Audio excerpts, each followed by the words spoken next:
ஜனநாயகம்ங்கிறது பெரும்பான்மை ஆட்சி அதிகாரம் சார்ந்தது மட்டும் இல்லை, சிறுபான்மை மக்களின் உரிமைகள் உணர்வுகளும் புனிதம்னு நினைச்சு அதையெல்லாம் காப்பதற்கு பெயர் தான் ஜனநாயகம்னு 1963 அறிஞர் அண்ணா பார்லிமெண்ட்ல பேசினதை நாம இங்க சொல்றது ரொம்ப பொருத்தமா இருக்கும். அறிஞர் அண்ணா சொன்னது தான் டிவிகேவோட நிலைப்பாடும். இந்த ஸ்டாண்ட்ல நாம 100% உறுதியா இருப்போம். யாருக்காகவும் எதுக்காகவும் இதுல சமரசமே கிடையாது.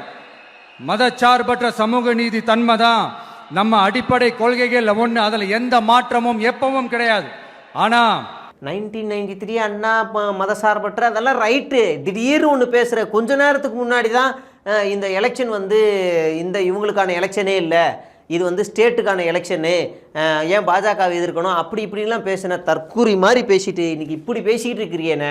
ஒன்று நீ பாஜகவை எதிர்க்கிறியா இல்லையா, அண்ணாவை தூக்கி பிடிக்கிறியா இல்லையா, அண்ணாவோட கொள்கையில் ஃபாலோ பண்ணுறேன்னா 93 நடந்ததெல்லாம் சொல்கிறேன்னா மதசார்பற்ற கொள்கை மதத்துக்கு எதிரானதுன்னு பேசினா நீ இப்போ அப்பயும் அதை பேசணும்ல.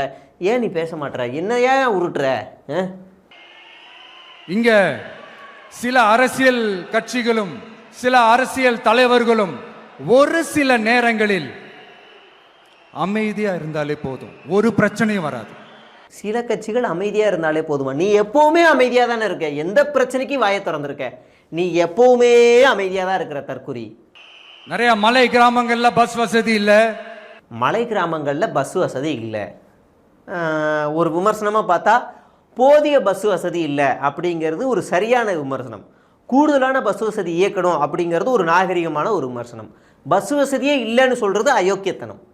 நீங்கள் ஒரு காலகட்டங்களில் நீங்கள் ஒரு மலைக்குன்னு ஒரு பஸ் மட்டும்தான் இருக்கும், அது மலை மட்டும் ஏறி இறங்குற மாதிரி இருந்துச்சு. இப்போ என்னென்னா டிஎன்எஸ்சிடிசியவே ஸ்ட்ரெயிட்டாக மலைக்கு ஏற்றுறாங்க.